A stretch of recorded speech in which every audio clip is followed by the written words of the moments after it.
Una joven madre salió de casa para hacer unas compras, y jamás volvió. Su desaparición dejó a todos desconcertados. Al comenzar la investigación, la policía pensó que el caso sería sencillo, que la respuesta estaba a la vista. Pero lo que descubrieron superó cualquier expectativa, incluso la de los detectives más experimentados. Nadie, absolutamente nadie, estaba preparado para lo que estaba por salir a la luz. Kelsey Bart nació el 15 de septiembre de 1989 en Moses Lake, Washington. Creció en una granja junto a sus padres y su hermano mayor, ayudando desde muy pequeña con las labores del campo. Aunque la apasionaba la vida en la granja, lo que realmente la fascinaba eran los aviones fumigadores, esas pequeñas aeronaves que sobrevolaban los campos esparciendo semillas o pesticidas. Desde entonces, Kelsey soñaba con pilotar uno de esos aviones algún día.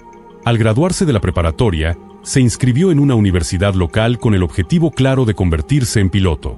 Después de obtener su licencia, consiguió trabajo como instructora de vuelo. Aún así, seguía ayudando a sus padres en la granja.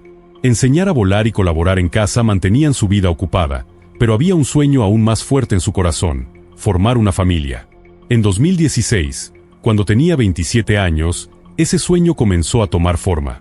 Conoció por internet a un hombre llamado Patrick.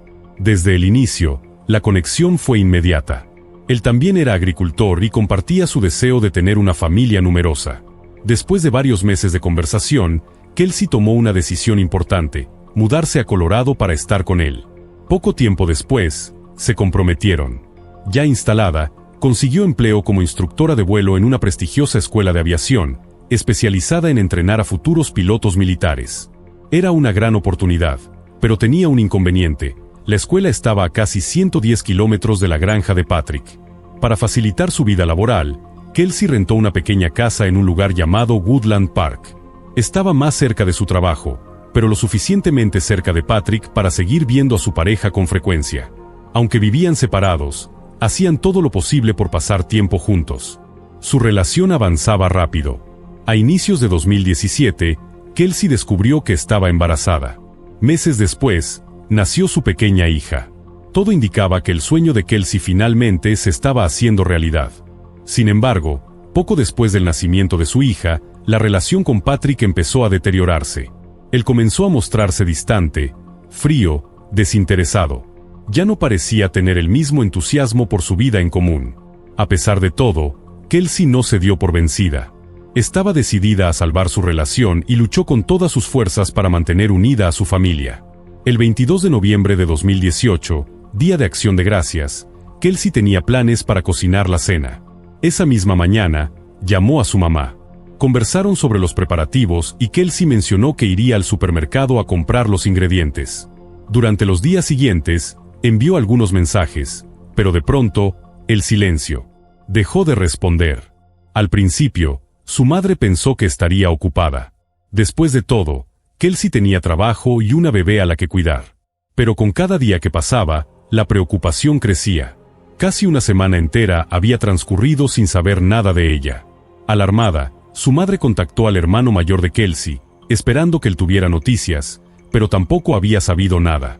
Desesperada, la madre de Kelsey llamó a Patrick. Quizá él podía dar una explicación, pero lo que dijo solo hizo que todo se volviera más confuso. Afirmó que él y Kelsey habían terminado, en el mismísimo Día de Acción de Gracias. Según Patrick, ella había decidido terminar la relación y tomarse un tiempo para sí misma. Aseguró que ese día, Kelsey dejó a su hija con él, recogió algunas pertenencias, y se fue. Desde entonces, no había vuelto a saber nada de ella. La madre de Kelsey no creyó una sola palabra. No podía imaginar a su hija abandonando a su bebé sin ni siquiera una llamada. Además, ella misma había hablado con Kelsey esa mañana, y no había mencionado nada de una ruptura. Al contrario, estaba contenta, emocionada por preparar la cena de Acción de Gracias. Preocupada, le pidió a Patrick que fuera a revisar la casa de Kelsey. Él dijo que sí, pero primero tenía que terminar unos asuntos en la granja. La llamada nunca llegó. Patrick jamás se presentó. Fue entonces cuando la madre de Kelsey decidió contactar a la policía. Relató todo lo ocurrido, y un oficial fue enviado a revisar la casa. Al llegar, encontraron el auto de Kelsey estacionado afuera, pero ni rastro de ella. Nadie contestó al tocar la puerta. Y sin una orden judicial, la policía no podía ingresar. Lo único que pudieron decirle a su madre fue que Kelsey no estaba allí. Entrevistaron a Patrick y él repitió su historia, que Kelsey se había ido voluntariamente. Esta vez, sin embargo, añadió un nuevo detalle.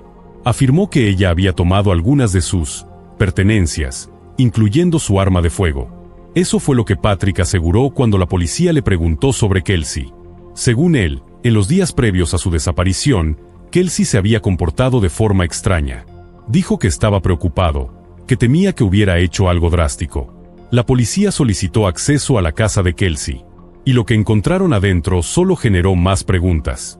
Todas sus cosas seguían allí: ropa, documentos importantes, artículos personales. Todo, menos una cosa: sus llaves. Su auto estaba estacionado afuera, pero las llaves no estaban por ningún lado. Era difícil imaginar un escenario lógico donde alguien se llevara las llaves, pero dejara el vehículo. Nada tenía sentido. Ante estas inconsistencias, la policía local decidió abrir oficialmente una investigación por desaparición. Uno de los primeros pasos fue obtener los datos del celular de Kelsey. Cuando los investigadores revisaron el historial de GPS, encontraron que la última señal registrada fue el 25 de noviembre, 3 días después de que se le vio por última vez. Y lo más desconcertante fue el lugar de esa señal: un pequeño pueblo llamado Gooding, en Idaho, a más de 1.300 kilómetros de distancia. El dato desconcertó a todos. La familia de Kelsey confirmó que ella no conocía a nadie en Gooding. No tenía amigos, ni parientes, ni razones para ir ahí. Simplemente, no tenía sentido. La policía contactó a las autoridades locales de Idaho y pidió ayuda. Se realizaron búsquedas por todo el pueblo, pero no había ni rastro de Kelsey. En un lugar tan pequeño, una cara nueva habría llamado la atención, pero nadie la había visto. Era como si nunca hubiera estado ahí. Fue entonces cuando los detectives decidieron volver a lo básico. Revisaron las grabaciones de seguridad del supermercado al que Kelsey había ido el día de Acción de Gracias. Ahí estaba ella, comprando con total normalidad. No mostraba señales de estar alterada, ni parecía preocupada. Recorrió los pasillos, escogió sus ingredientes, incluso compró una flor antes de salir del establecimiento. Todo parecía indicar que su plan era regresar a casa y preparar la cena, tal como lo había dicho. La policía volvió a revisar su casa. Esta vez, con más atención. Pero, una vez más, nada. Ninguna pista nueva. Los días seguían pasando sin avances, y ante la falta de respuestas, la madre y el hermano de Kelsey volaron a Colorado. Se hospedaron en la casa de ella y, desde el primer momento, la madre sintió algo extraño. Un presentimiento. No sabía qué era, pero algo no estaba bien. Días después, el hermano mayor de Kelsey fue al baño.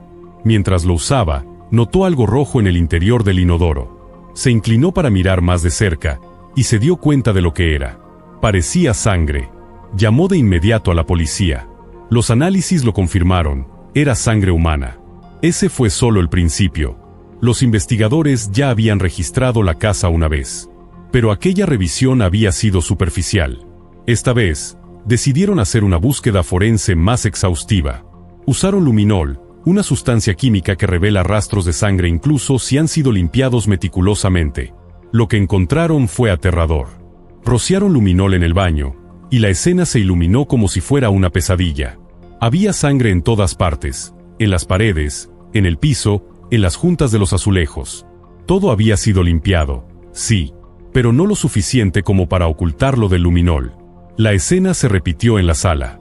Grandes manchas revelaron un intento cuidadoso, casi obsesivo, por borrar la evidencia. Era evidente, alguien había tratado de ocultar un crimen violento. Las muestras fueron enviadas al laboratorio. Y el resultado confirmó lo peor: la sangre pertenecía a Kelsey. Pero eso no fue todo. Entre las pruebas recolectadas, los forenses identificaron 2 perfiles genéticos adicionales. Uno masculino y uno femenino. En ese momento, los detectives ya no tenían dudas. Kelsey muy probablemente estaba muerta. La prioridad ahora era identificar a las otras 2 personas que habían estado en su casa. Patrick, por supuesto, se convirtió en el principal sospechoso. Desde el principio su historia había sido sospechosa. Pero ahora, con pruebas de sangre, con rastros de limpieza, y con la certeza de que Kelsey no se había ido por su cuenta, las sospechas sobre él crecieron de forma exponencial. Los investigadores accedieron al celular de Patrick. Revisaron sus mensajes y llamadas. Descubrieron que él había estado enviando mensajes a Kelsey hasta el 25 de noviembre, la fecha en que su teléfono emitió su última señal. Los mensajes hablaban del rompimiento, pero nada realmente relevante. Aún así, los detectives ya tenían otra teoría. Estaban convencidos de que Kelsey había sido asesinada el mismo 22 de noviembre, el Día de Acción de Gracias. Pero si eso era cierto, ¿quién había estado usando su celular durante los días siguientes? La idea era aterradora. Alguien, tal vez el asesino, había estado manipulando el teléfono para simular que Kelsey seguía viva. Fue entonces cuando los detectives notaron algo peculiar. Patrick había estado llamando constantemente a un número con la hada de Gooding, tanto antes como después de la desaparición de Kelsey. Rastrearon el número. Pertenecía a una mujer llamada Crystal. Los investigadores la contactaron y le preguntaron cómo conocía a Patrick. Crystal respondió con frialdad. Dijo que ellos eran, en esencia, socios. Eso fue lo que dijo Crystal, que ella y Patrick eran socios, que juntos eran dueños de varios caballos. Al preguntarle cuándo había sido la última vez que lo vio, al principio dudó. Dijo que no lo recordaba con claridad. Pero después de unos segundos de vacilación, terminó por admitir que habían planeado verse justo después del Día de Acción de Gracias. Según su versión, ella y Patrick tenían la intención de comprar otro caballo, así que manejó desde su ciudad hasta Colorado para verlo personalmente. Pero en el camino, según dijo, se enteró de que Patrick no tenía suficiente dinero para cerrar el trato. Entonces, simplemente, dio la vuelta y regresó a casa. Esa historia no convenció a los investigadores. El trayecto desde donde vivía Crystal hasta la casa de Patrick era de casi 1.600 kilómetros. ¿Quién haría semejante viaje solo para ver un caballo, y luego regresarse sin más? Las dudas crecieron aún más cuando Crystal dijo que ni siquiera había usado su propio automóvil. Afirmó que había pedido prestado el coche de una amiga, porque consumía menos gasolina. Ese detalle, lejos de aclarar, sonaba demasiado calculado. Como si ya supiera que su auto no debía aparecer en ninguna cámara ni registro de peaje. Antes de terminar la llamada, los detectives le preguntaron si conocía a Kelsey. Crystal dijo que la había visto en las noticias, pero que nunca la había conocido en persona. Esa respuesta encendió todas las alarmas. Crystal vivía en otro estado, y en ese momento el caso de Kelsey aún no había aparecido en medios nacionales. ¿Cómo era posible que alguien en su situación ya hubiera visto a Kelsey en las noticias? Decididos a saber más, los investigadores empezaron a indagar en la vida de Crystal. Descubrieron que recientemente se había divorciado. Así que se pusieron en contacto con su exesposo, esperando que él pudiera arrojar algo de luz sobre lo que realmente estaba ocurriendo. Lo que dijo cambió todo. Cuando le preguntaron si conocía a Patrick, el exmarido respondió de inmediato: claro, lo conoce desde 2006. Fue su primer amor.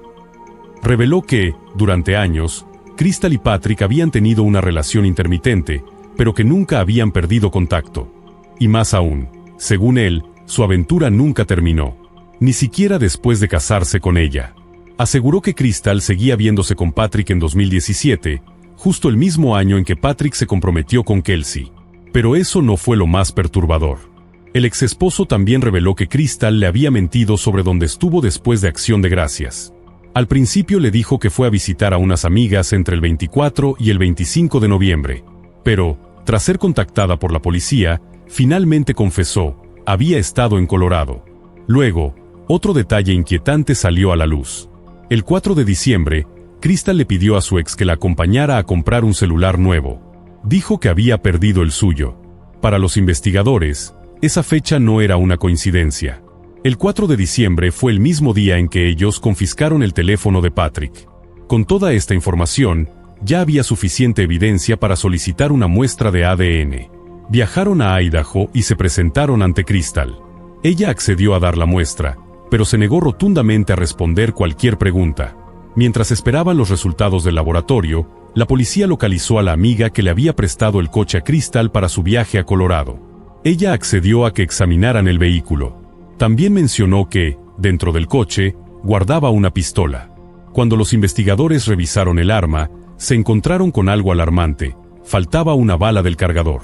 La dueña fue clara: el arma estaba completamente cargada cuando se la prestó a Crystal. No tenía idea de qué había pasado con esa bala. Y eso, apenas era el principio. Otro testimonio inesperado llegó de parte de una amiga cercana de Crystal. Su nombre, Michelle. y lo que contó volteó el caso de cabeza. Michelle relató que, a finales de octubre, aproximadamente un mes antes de que Kelsey desapareciera, Crystal la había llamado llorando, desesperada. Le confesó algo escalofriante: Patrick le había pedido que asesinara a su prometida. Sí, que la matara. Según Michelle, Patrick le dijo a Crystal que Kelsey estaba maltratando a su hija, que usaba drogas, que bebía demasiado, y que él no podía hacerlo, que sería muy obvio si algo le pasaba a Kelsey estando él cerca. Necesitaba a alguien más. Michelle insistió en que fuera a la policía, pero Crystal nunca lo hizo. Esa revelación cambió por completo el curso de la investigación. Ya no había dudas. Tanto Patrick como Crystal estaban implicados en la desaparición y posible asesinato de Kelsey. Aún así, faltaba lo más importante: las pruebas definitivas. Los investigadores aún no tenían el ADN, y lo más importante, no tenían el cuerpo. No sabían exactamente qué le había pasado a Kelsey. Pero entonces, el caso dio otro giro inesperado. Crystal llamó a la policía. Dijo que había contratado un abogado, y que estaba lista para hablar. Cuando los detectives se reunieron con ella, no vaciló. No intentó ocultar nada. Y soltó una bomba. Crystal confesó.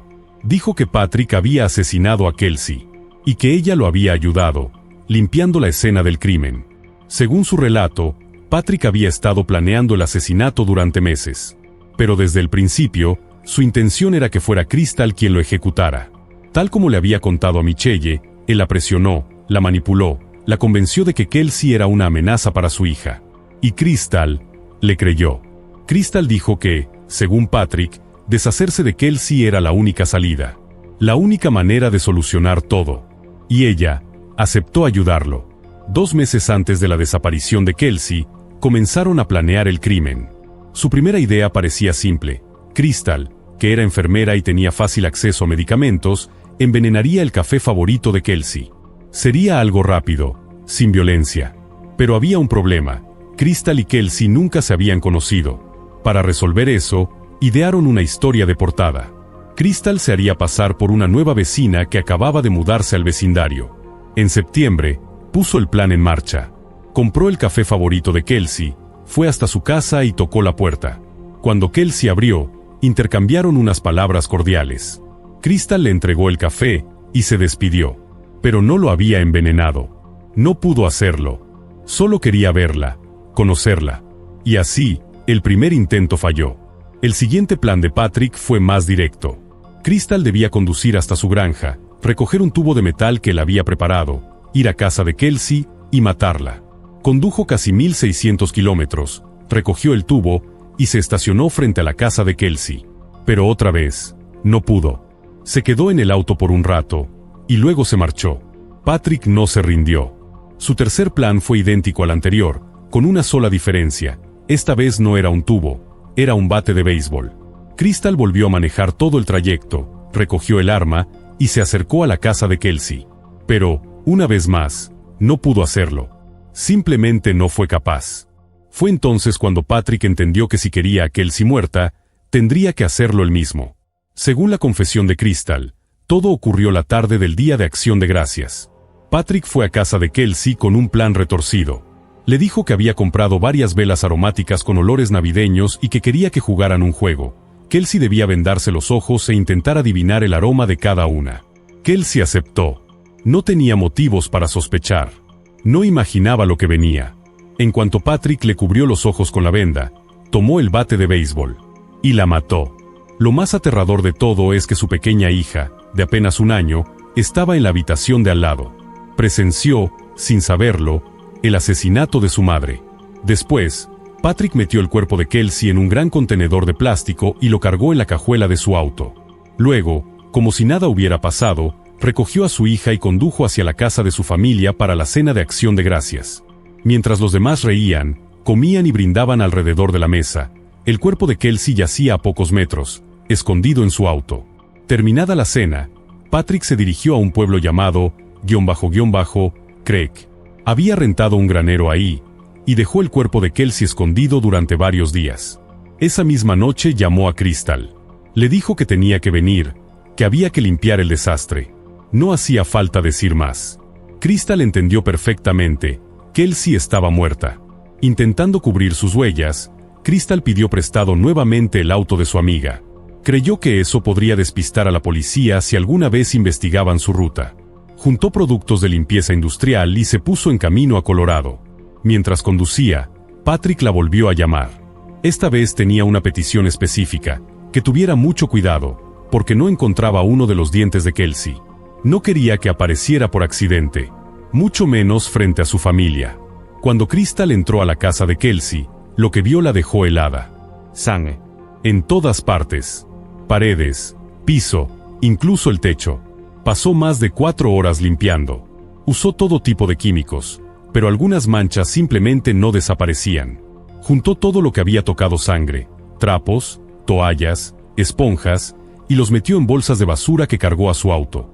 Y cuando terminó, se fue a un café, a comer algo, como si nada hubiera pasado. Después se reunió con Patrick. Pararon en una gasolinera donde él llenó un bidón con gasolina. Luego fueron al granero, sacaron el cuerpo de Kelsey y lo llevaron a la granja de Patrick. Ahí, construyeron una fogata y la quemaron. Mientras las llamas consumían los restos de Kelsey, la madre de Patrick salió de la casa. Se quedó observando. Nadie sabe si entendió realmente lo que estaba ocurriendo. Antes de que Crystal se marchara de regreso a su hogar, Patrick le entregó el celular de Kelsey. Durante los días siguientes, ella contestó mensajes de sus amigos y familiares, fingiendo que Kelsey seguía viva, hasta que finalmente destruyó el teléfono. La última conexión de Kelsey con el mundo desapareció. A pesar de haber participado en el encubrimiento de un asesinato atroz, Crystal insistió en que no lo hizo por voluntad propia. Aseguró que había actuado por miedo. Dijo que Patrick la había amenazado, que si no cooperaba, él mataría a sus hijos. O a ella. Antes de terminar su confesión, Crystal dijo algo más. Que, en realidad, había intentado ayudar a su manera. Confesó que, durante la limpieza, dejó intencionalmente algunas manchas de sangre, para que la policía pudiera encontrar la verdad. Crystal dijo que había dejado intencionalmente rastros de sangre, esperando que los investigadores los encontraran. Pero los detectives eran escépticos. Muy escépticos. Tenía muchas oportunidades para ir a la policía. Pudo haberlo hecho antes del asesinato.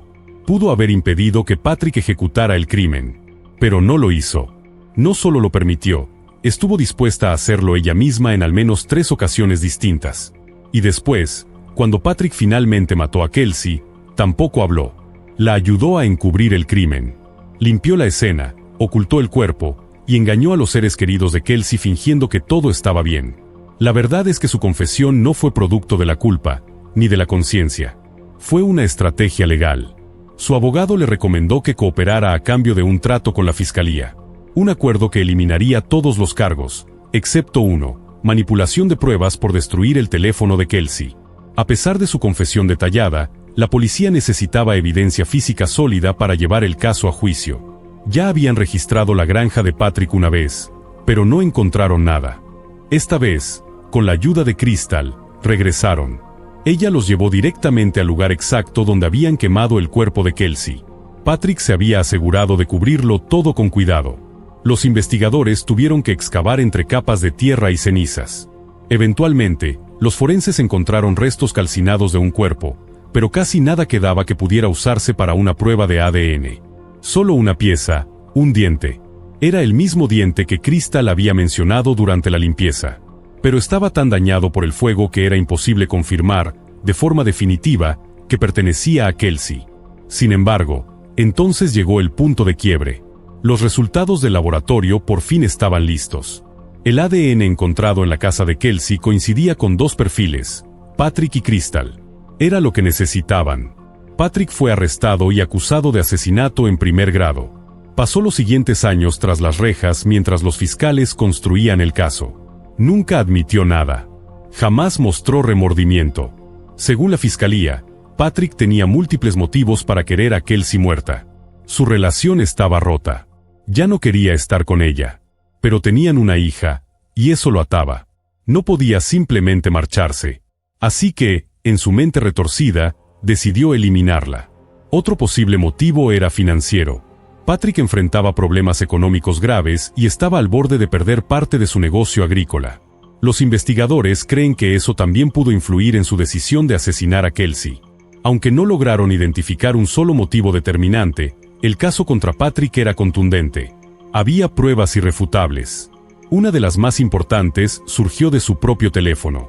El análisis de sus registros mostró que Patrick había pasado varias horas en la casa de Kelsey el día del asesinato, contradiciendo su versión de que solo había pasado unos minutos para dejar a la niña y recoger unas cosas. Las cámaras de seguridad de un vecino reforzaron esta evidencia. En el video se ve a Patrick llegando a la casa con su hija, pero no salió hasta varias horas después. Después del crimen, el teléfono de Patrick se desplazó a su granja. Y el de Kelsey, también. No lo había apagado. Ambos teléfonos se movieron juntos durante días, hasta que finalmente Patrick se le entregó a Crystal, quien lo utilizó para enviar mensajes falsos antes de destruirlo. Más pruebas salieron a la luz. Cámaras de seguridad captaron a Patrick transportando el gran contenedor plástico donde escondió el cuerpo. Otra cámara, en una gasolinera, lo mostró junto a Crystal llenando un bidón con gasolina, lo que confirmó su participación en la quema de los restos. Durante el juicio, emergió un detalle aún más perturbador. Un empleado de una tienda de telefonía declaró que Patrick había entrado justo el día que la policía confiscó su celular para hacer una pregunta inusual. Quería saber cómo borrar todos los datos de un dispositivo a distancia. Y si eso no bastara, vino lo peor. Un compañero de celda de Patrick testificó que él había hecho una lista de personas a las que quería matar. Había 3 nombres: Crystal, su exesposo y la madre de Kelsey. No cabía duda. Patrick no solo era culpable, era peligroso, y seguiría siéndolo. Con toda la evidencia en su contra y la colaboración de Crystal, el jurado no tardó en llegar a un veredicto: culpable.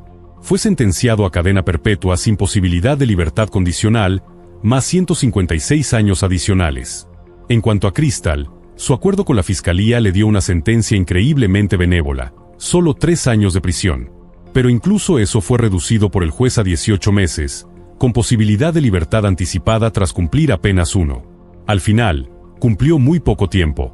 Y hoy, está libre. Libre, a pesar de haber participado en el encubrimiento de un asesinato atroz que pudo haber evitado. Pero dentro de todo el horror, al menos hubo un rayo de esperanza. La familia de Kelsey obtuvo la custodia total de su pequeña hija. Y desde entonces, ha vivido con ellos, rodeada de amor y cuidado. En honor al sueño de Kelsey, su pasión por volar, sus padres fundaron una organización sin fines de lucro para apoyar a jóvenes que aspiran a convertirse en pilotos. Así, el legado de Kelsey sigue volando. Una mujer fue hallada sin vida dentro de su propio hogar. No había señales claras, ni una sola pista que pudiera explicar qué le había ocurrido. Al principio, parecía un caso sencillo. Pero conforme los investigadores comenzaron a rascar debajo de la superficie, se toparon con algo mucho más complejo y perturbador. Lo que al final salió a la luz, nadie, absolutamente nadie, lo pudo haber imaginado. Randy Trimble nació el 15 de diciembre de 1974 en Virginia. Fue hija única y creció al lado de su madre, quien la crió sola. Desde muy pequeña, Randy mostró un amor profundo por el arte. Tocaba la flauta, participaba en obras de teatro escolares, e incluso formaba parte de la banda de la escuela. Después de terminar la preparatoria, se mudó a Pensilvania para estudiar en la Universidad de Bloomsburg. Su sueño, convertirse en terapeuta del lenguaje. Trabajar con niños era su pasión, y se entregó por completo a ello. Su madre, a pesar de tener varios trabajos, hacía hasta lo imposible para pagar su matrícula, y Randy lo sabía. Por eso mantenía sus calificaciones altas, sin fallar, hasta que logró una beca que cubría por completo su posgrado. Durante la universidad conoció a Brian, con quien empezó a salir. No mucho tiempo después de graduarse, se casaron. Pero lo que debía ser una de las etapas más felices de sus vidas, se vio opacada por una noticia devastadora. Justo antes de la boda, a Brian le diagnosticaron esclerosis múltiple, una enfermedad degenerativa que podría dejarlo con discapacidades permanentes. Aún así, Randy no dio un paso atrás. Se quedó a su lado, le juró apoyo incondicional, sin importar cómo avanzara la enfermedad. La pareja se instaló en Camp Hill, un pequeño pueblo donde Randy consiguió trabajo estable en un centro médico. Con ese ingreso, pudo comprar una casa. Ahí, juntos, comenzaron a construir su vida. Soñaban con tener hijos, y mientras tanto, iban ahorrando por si la salud de Brian empeoraba y ya no pudiera trabajar. Randy incluso tomó un segundo empleo, aunque ya ganaba bien con el primero. Todo para asegurar su futuro. El 10 de enero de 2003 comenzó como cualquier otro día. Randy, de 28 años, fue a trabajar al hospital y terminó su turno a eso de las 5 de la tarde. Luego se dirigió a su segundo empleo, donde permaneció unas horas más antes de regresar a casa. Brian había salido antes del trabajo ese día. Había quedado de verse con un amigo en un pueblo cercano. Cerca de las 8 de la noche, regresó a casa, y de inmediato sintió que algo andaba mal. La casa estaba en penumbras. No había rastro de Randy, y el interior era un caos. Cosas tiradas por el suelo, como si alguien hubiera estado buscando desesperadamente algo. Brian revisó habitación por habitación, gritó el nombre de su esposa, pero no obtuvo respuesta. Hasta que llegó al garaje. Ahí, el horror lo golpeó de frente. Randy yacía en el suelo, sin vida, en medio de un charco de sangre. Alrededor de su cuello, enredadas con fuerza, unas luces navideñas. Brian llamó al 911 de inmediato. Pero ya era demasiado tarde. Los paramédicos no pudieron hacer nada. Solo confirmar su muerte. La policía entregó el cuerpo de Randy al forense, mientras comenzaban a examinar la escena del crimen. Pero había muy poco con que trabajar. No había señales de entrada forzada, ni un arma homicida, ni pistas obvias que los llevaran a un sospechoso. El equipo forense recolectó cada huella posible y las envió al laboratorio, con la esperanza de que alguna correspondiera al asesino. También notaron que faltaba dinero en efectivo y algunas de las pertenencias de Randy, entre ellas, un anillo de diamantes y oro. Pero lo que descubrió el forense fue aún más escalofriante. Randy había sido apuñalada 27 veces. Esa fue la causa de su muerte. También detectaron que el atacante intentó estrangularla, sin éxito. No había signos de agresión sexual. En apariencia, todo indicaba que se trataba de un robo que terminó en tragedia. Uno de los ventanales estaba abierto, y los detectives pensaron que el asesino pudo haber entrado por ahí. Pero desde el inicio, esa teoría les generó dudas. La brutalidad del ataque sugería algo mucho más íntimo, más personal. Y pronto, sus sospechas se centraron en alguien cercano, su esposo. Amigos y familiares les dijeron a los investigadores que Randy y Brian atravesaban problemas en su matrimonio. El centro de los conflictos era, principalmente, la enfermedad de Brian. Randy siempre estaba preparada para lo peor, ahorrando cada centavo por si le empeoraba. Brian, en cambio, se negaba a vivir con miedo. Esas diferencias causaban constantes discusiones.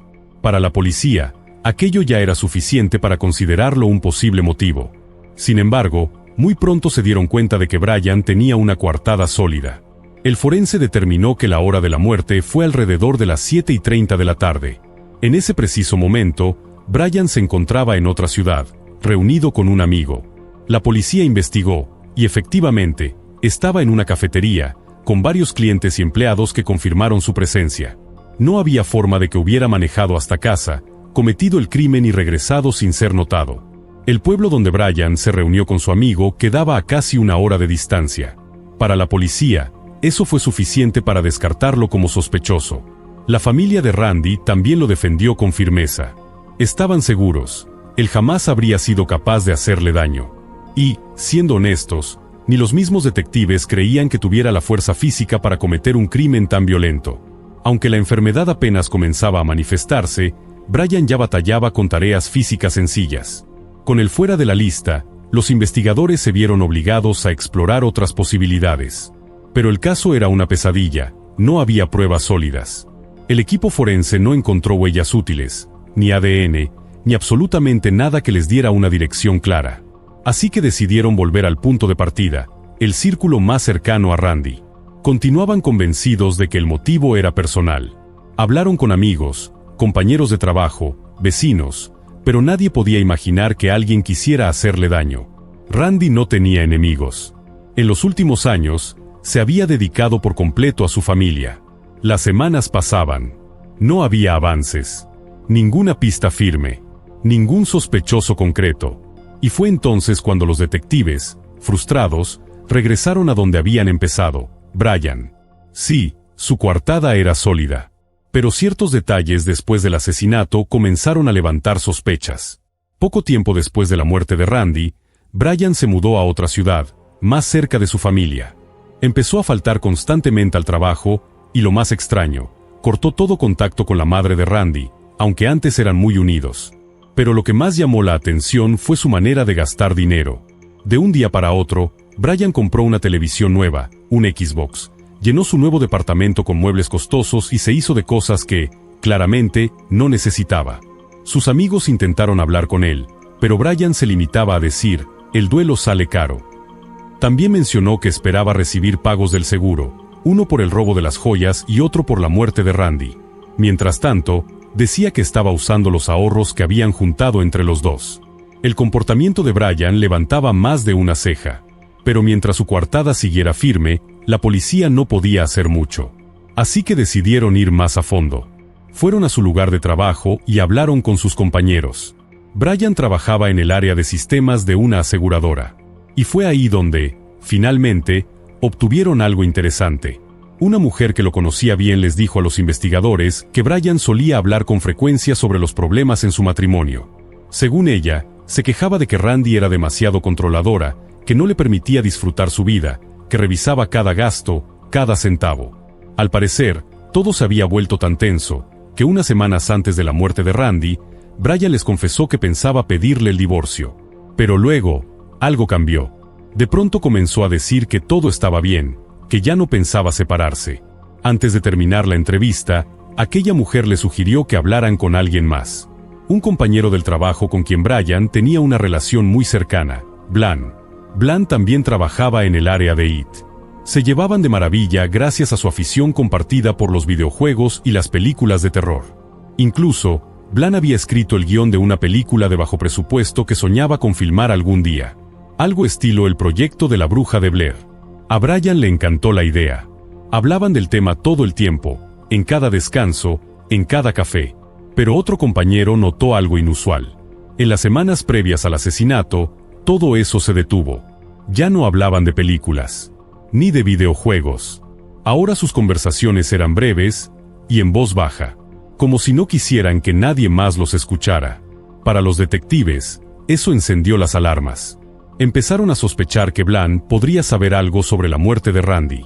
Pero en lugar de llamarlo de inmediato, decidieron jugar con inteligencia, presionar primero a Brian y ver que salía a flote.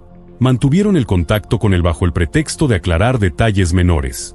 Brian ya se había acostumbrado a las preguntas. Pero esta vez, los detectives le hicieron una propuesta diferente.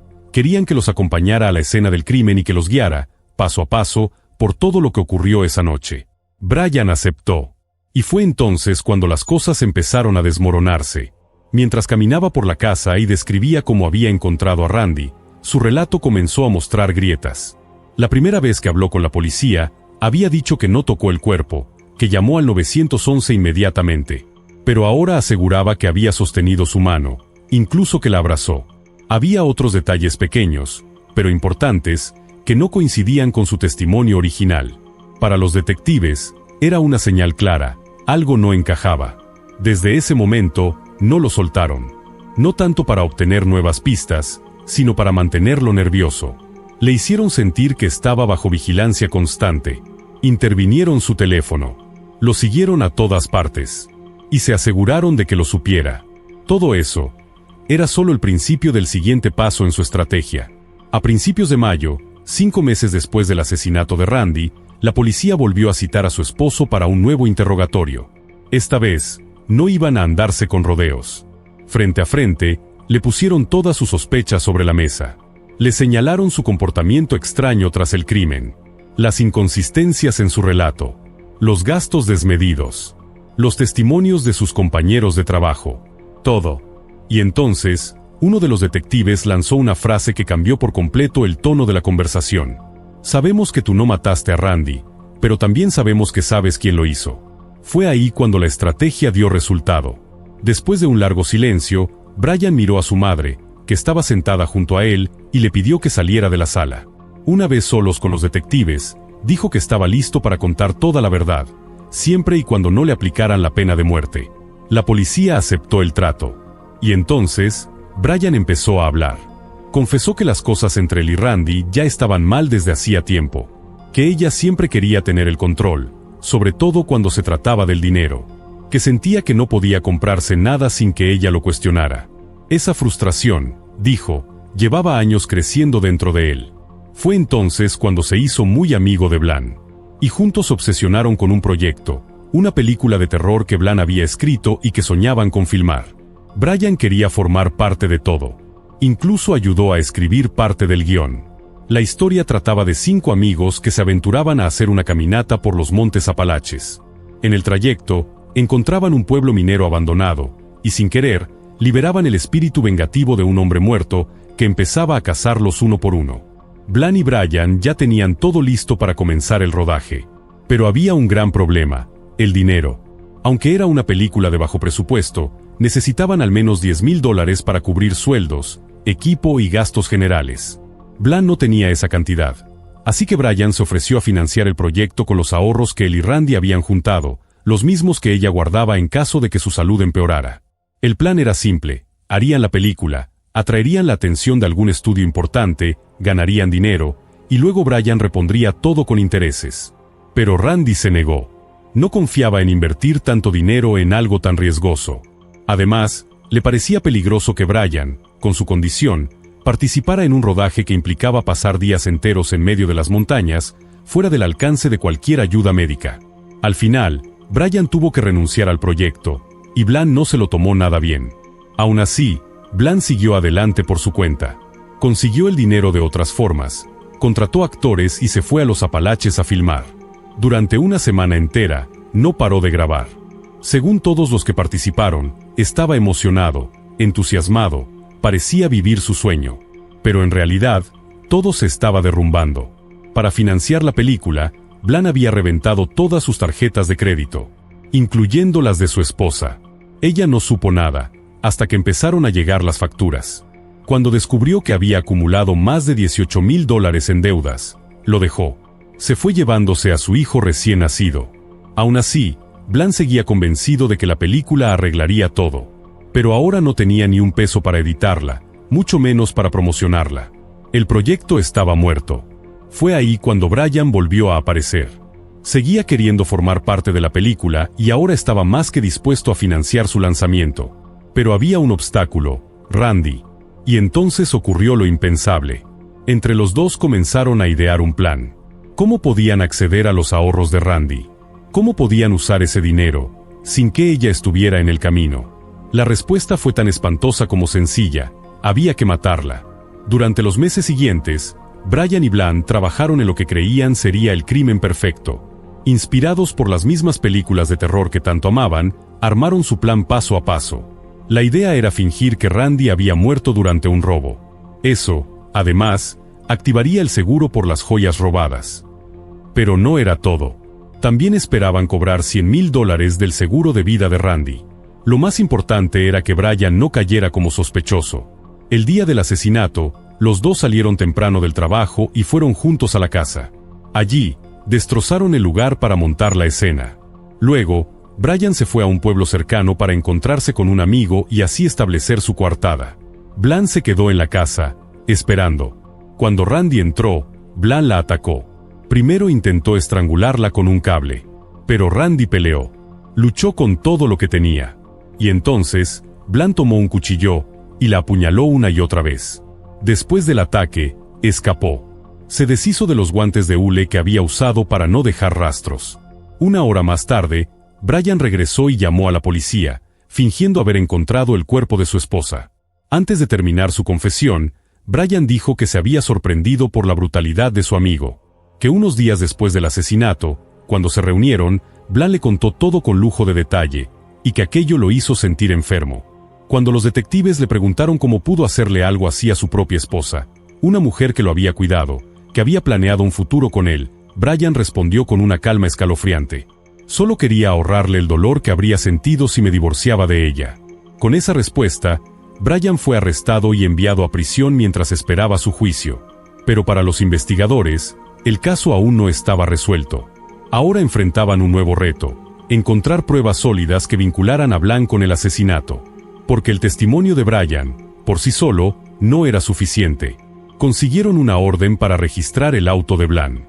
Y lo que encontraron fue más que sospechoso: un recibo con varias compras hechas el mismo día del crimen. Guantes de látex. Guantes de trabajo. Una sudadera con capucha negra. Pantalones negros. La policía fue a la tienda donde se hizo la compra y pidió revisar si esa misma tarjeta había sido usada para algo más. Fue ahí donde todo cambió. El sistema mostró una segunda transacción con la misma tarjeta, la compra de un cuchillo grande. Los detectives consiguieron el mismo modelo exacto y se lo llevaron al médico forense. Tras analizarlo, confirmó lo impensable: la hoja coincidía con las heridas encontradas en el cuerpo de Randy. Pero justo cuando todo parecía encajar, surgió un obstáculo inesperado. Tras hablar con amigos de Bland, los detectives supieron que él también tenía una supuesta coartada. Dos amigos aseguraban haber estado con él en su departamento alrededor de las 7:30 de la tarde, la hora estimada del asesinato. Si eso era cierto, no habría tenido tiempo suficiente para matar a Randy y regresar. Pero hubo un detalle que lo cambió todo. Los amigos dijeron que después de ver a Bland, pasaron por una gasolinera. La policía obtuvo el recibo de esa compra para verificar el horario, y ahí encontraron su respuesta. El recibo marcaba las 8:30 de la noche, no las 7:30. Eso significaba que Bland sí había tenido tiempo suficiente para cometer el crimen y volver a su casa. Con todas las piezas finalmente en su lugar, los detectives presentaron cargos formales contra Bland y lo arrestaron. Hasta ese momento, no habían tenido casi contacto directo con él. Y cuando llegaron a su puerta, Bland se desmayó en el acto. A pesar de la montaña de evidencia en su contra, Bland se negó a confesar. Insistía en que era inocente. Pero cuando el juicio se acercaba, y los fiscales anunciaron que buscarían la pena de muerte, cambió de postura. Para evitar la ejecución, Bland aceptó un acuerdo. Admitió haber asesinado a Randy. Dijo que esperaba recibir $20,000 del seguro de vida para pagar sus deudas. Al final, ambos hombres fueron condenados a cadena perpetua sin posibilidad de libertad condicional.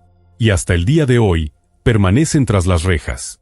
Después de la muerte de Randy, su madre tomó una decisión valiente.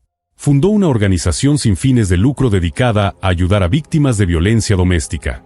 Una asociación que, aún hoy, sigue activa y ha logrado apoyar a cientos de personas que necesitaban ser escuchadas, protegidas y salvadas. Una niña salió de su casa para jugar, como lo hacía tantas veces, pero esta vez, no regresó. Se desvaneció sin dejar rastro. Su desaparición desató la operación de búsqueda más grande en la historia del país. Sin embargo, pese a los esfuerzos incansables de todos, durante días no hubo señal alguna de ella. El silencio era aterrador. Hasta que los investigadores comenzaron a descubrir una serie de pistas perturbadoras que, poco a poco, revelaron la verdad detrás de este caso oscuro y devastador. April Jones nació el 4 de abril de 2007 en un pequeño y tranquilo pueblo británico llamado Machinget. Era un lugar pacífico, apartado de las grandes ciudades, con una población de poco más de 2,000 personas. April era la menor de 3 hermanos. Le encantaba pasar el tiempo con sus amigos, montar su bicicleta rosa por las calles del vecindario y nadar. En 2012, al cumplir 5 años, April empezó la escuela primaria. Rápidamente llamó la atención de sus maestros por su inteligencia y tenacidad. Era sociable, carismática, y siempre hacía nuevos amigos con facilidad. El 1 de octubre de 2012, April asistió a su clase de natación en un centro deportivo local, mientras sus padres acudían a una reunión escolar. Al volver a casa, invitó a una amiga a ver caricaturas. Todo parecía un día normal. Alrededor de las 7 de la noche, April pidió permiso para salir un rato más. Su madre dudó, ya estaba oscureciendo. Pero April insistió, recordándole que el día anterior se había portado bien en la escuela. Como recompensa, su madre finalmente accedió. Solo les pidió a las niñas que no se alejaran demasiado. April tomó su bicicleta y salió. 20 minutos después, su madre salió a llamarla, pero April no estaba por ningún lado. La preocupación fue inmediata. Empezó a buscar por las calles cercanas, revisando entre los edificios del complejo donde vivían. Nada. Desesperada, encontró a la amiga de April y le preguntó si sabía dónde estaba. La respuesta fue escalofriante. La niña le contó que un auto se había detenido junto a ellas. April habló con el conductor, subió al vehículo, y se fueron. El corazón de la madre se paralizó. Entró en pánico y llamó a la policía de inmediato. En cuestión de minutos, los oficiales llegaron al lugar y comenzaron a interrogar a la amiga de April. Ella describió el vehículo como una furgoneta gris. El conductor era un hombre con barba, cabello oscuro, vestía una chaqueta verde y pantalones deportivos. Dijo que lo vio claramente, incluso que bajó de la camioneta para ayudar a April a subir. Luego, la madre explicó algo importante. April tenía parálisis cerebral, lo que le dificultaba subirse a un vehículo por sí sola. Era un detalle crucial. Pero había algo más. La amiga de April afirmó que la niña se subió por el lado del conductor.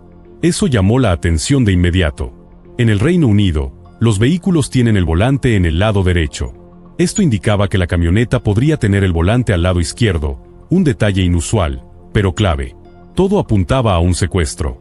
La policía declaró el caso como incidente crítico y se activó una operación de búsqueda a gran escala. Se emitió una alerta con la descripción del sospechoso y el vehículo. La noticia corrió como pólvora. Primero en la comunidad, luego en todo el país. Decenas de personas se congregaron frente a la casa de April, dispuestas a ayudar. Pero en ese momento, la multitud dificultaba el trabajo de los oficiales, que necesitaban ir puerta por puerta interrogando a los vecinos. Las redes sociales se llenaron de mensajes y llamados a la acción. Voluntarios de todas partes comenzaron a llegar. La búsqueda continuó durante la noche, a pesar de la lluvia y la oscuridad. Era tan urgente la situación, que hasta los trabajadores del servicio de recolección de basura abandonaron sus labores para unirse a la búsqueda. Muy pronto, el caso llegó a los medios nacionales. Las autoridades lanzaron un llamado público pidiendo cualquier información. Compartieron la fotografía de April y la descripción del hombre sospechoso. En cuestión de horas, empezaron a llegar reportes, llamados y posibles pistas. Pero por más que buscaban, no había rastro de ella. Durante esas primeras horas peinaron el pueblo entero. Nada. El siguiente paso era revisar los campos y bosques que rodeaban la zona, pero era más fácil decirlo que hacerlo. La noche era densa, la lluvia persistente, y el terreno, complicado y hostil. Aún así, los equipos no se detuvieron. Continuaron hasta el amanecer. Con la luz del día, aún más personas llegaron a ayudar, incluso desde otras ciudades. Mientras tanto, la policía amplió la búsqueda y colocó alertas de persona desaparecida en autopistas y vallas electrónicas a las afueras del pueblo. La esperanza seguía viva. Pero el tiempo corría, y April seguía sin aparecer. El caso ya se había propagado por todo el país.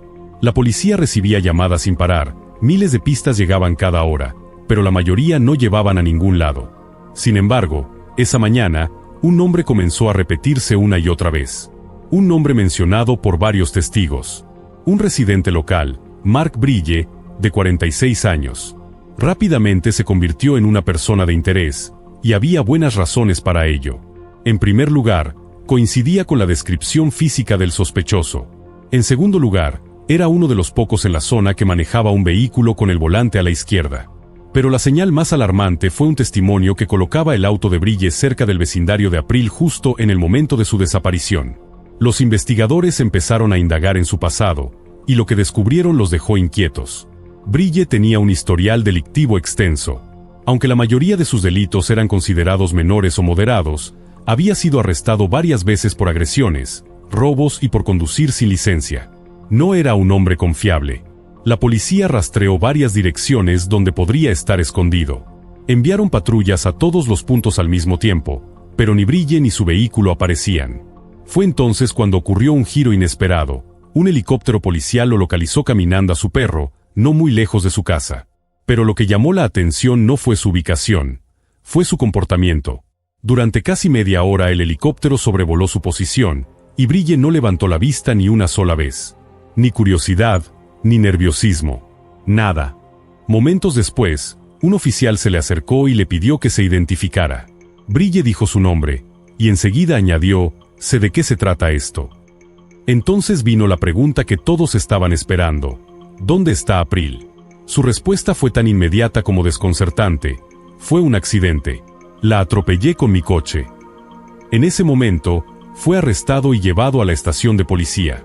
Durante el trayecto, siguió hablando sin que nadie le hiciera preguntas.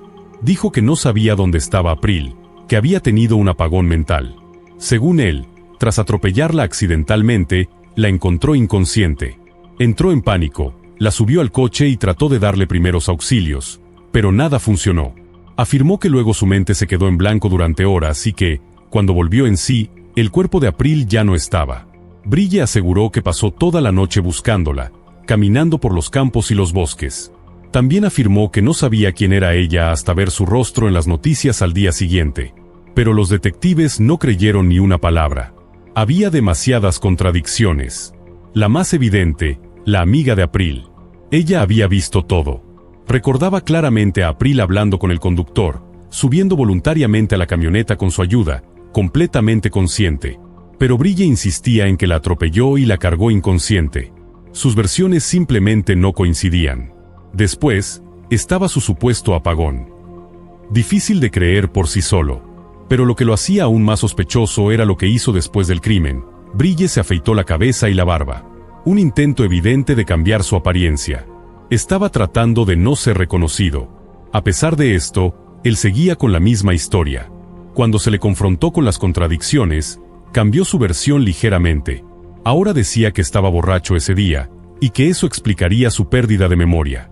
Aún así, afirmaba que no recordaba qué hizo con el cuerpo, pero estaba seguro de que April estaba muerta y en un lugar seguro. Los investigadores no consiguieron la verdad de sus labios. Así que centraron su atención en su casa. Apenas entraron, algo los golpeó de inmediato, el fuerte olor a productos de limpieza. El ambiente estaba caluroso, sofocante. Entonces vieron la estufa de leña en la sala, encendida desde hacía horas. Algo no estaba bien. El equipo forense tomó muestras de las cenizas para analizarlas. Aparte de eso, no había señales visibles de April. Ninguna prenda, ningún objeto personal, nada. Pero un análisis más profundo reveló lo impensable. Había rastros de sangre, y el laboratorio lo confirmó, era sangre de April. Luego, los forenses revisaron el coche de Brille.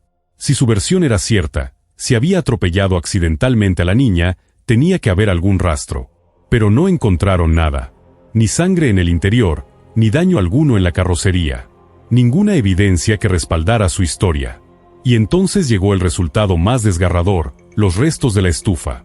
Los expertos encontraron 17 fragmentos de hueso humano. Todos pertenecían a April. Otro fragmento más fue hallado en el desagüe del baño. Era la confirmación devastadora. April estaba muerta. Pero los detectives no creían que Brille hubiera logrado destruir por completo sus restos. Era mucho más probable que hubiera escondido lo que quedaba en algún lugar. Pese al hallazgo, la policía no se rindió. Redoblaron esfuerzos, decididos a encontrar cada pieza de evidencia posible. Cuando la noticia se hizo pública, la conmoción fue total. Hasta ese momento, la comunidad aún albergaba la esperanza de que April estuviera viva.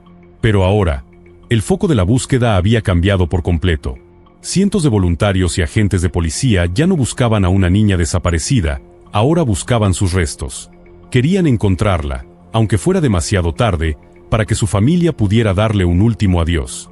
Para entonces, la operación de búsqueda había alcanzado dimensiones colosales. De hecho, sería registrada como la más grande en la historia moderna del país. Junto a los voluntarios locales, se unieron cientos de profesionales de servicios de emergencia. Buscaron por ríos, bosques, lagos y terrenos inexplorados. Nadie estaba dispuesto a rendirse. Todos querían encontrar una señal, una pista, un indicio, algo. Mientras tanto, los detectives seguían buscando pruebas que vincularan a Mark Brille con el crimen. Al examinar su computadora, hicieron un descubrimiento espeluznante. Estaba repleta de contenido ilegal, específicamente material relacionado con menores. Y no solo eso, también había almacenado fotografías de víctimas de casos de alto perfil, de aquellos que habían conmocionado al país entero. Pero lo más perturbador estaba aún por llegar. Entre las imágenes encontradas había decenas de niños del mismo pueblo. Entre ellos, April y su hermana mayor. Todo indicaba que Brille había estado descargando fotografías desde redes sociales. La investigación dio un giro aún más inquietante cuando la hermana de April reveló que, meses antes del secuestro, Brille le había enviado una solicitud de amistad en línea. Lo había comentado con su padre, quien reconoció de inmediato el nombre. Había conocido a Brille en los años 90, pero hacía mucho que habían perdido contacto. La solicitud le pareció extraña. ¿Por qué un hombre adulto querría entablar contacto con su hija adolescente? Guiado por su intuición, le dijo que no aceptara. Esa advertencia, tiempo después, cobraría un peso enorme. Un dato más que dejó helados a los investigadores. Brille era padre. Tenía 6 hijos de 4 mujeres diferentes. Sin embargo, al momento de la desaparición de April, vivía solo. Y lo más inquietante era que tenía un patrón. Con frecuencia, se involucraba con mujeres que tenían hijos pequeños. A la luz de lo que se encontró en su computadora, ese detalle adquiría un significado siniestro. No había duda, estaban tratando con un depredador. Al profundizar en su pasado, se reveló otra constante: nunca mantenía un empleo por mucho tiempo. Iba de trabajo en trabajo, de historia en historia. A veces, afirmaba haber servido en las Fuerzas Armadas, e incluso decía que había tenido que cambiar de identidad por cuestiones de seguridad nacional. Todo eso era mentira. Lo más desconcertante fue que repitió esa historia durante los interrogatorios. Insistía en que había servido a su país, que era una buena persona, que jamás haría algo así intencionalmente. Pero a estas alturas, los detectives sabían con quién trataban. No era solo un criminal. Era un mentiroso compulsivo. Un hombre que, incluso cuando se le enfrentaba con pruebas claras, seguía aferrado a sus mentiras. Y había más. Brille le decía a todo el mundo que sus padres estaban muertos, pero no lo estaban. Seguían vivos. Días antes del secuestro, su pareja lo había dejado. Las personas cercanas a él contaron que no lo tomó nada bien. Cayó en el alcohol, se encerró en sí mismo, y su comportamiento se tornó errático. Los expertos que revisaban su computadora hicieron otro hallazgo atroz. Solo unas horas antes de la desaparición de April, Brille había enviado mensajes a 3 mujeres distintas, pidiéndoles verse. Todas lo rechazaron. Poco después, Brille accedió a su carpeta de contenido ilegal. La culpabilidad parecía cada vez más evidente. Pero faltaba una pieza clave: el cuerpo de April. Sin él, la investigación no estaba completa. Desesperados por encontrar respuestas, los detectives volvieron a pedir ayuda a la comunidad. Cualquier detalle podría ser crucial. Alguien que hubiera visto algo. Un vehículo. Una ruta. Lo que fuera. Y entonces, surgió una nueva pista. Un testigo declaró haber visto a Brille la mañana siguiente al secuestro, alrededor de las 9 de la mañana, caminando por la ribera del río, cargando una bolsa negra. Investigando más, la policía descubrió que poco después, Brille llevó su coche al taller.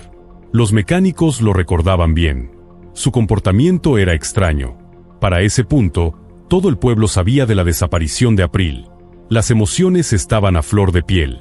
Pero Brille hablaba del caso como si fuera un padre destrozado. Estaba al borde del llanto, actuando como si April fuera su propia hija. Esa reacción les pareció exagerada, forzada.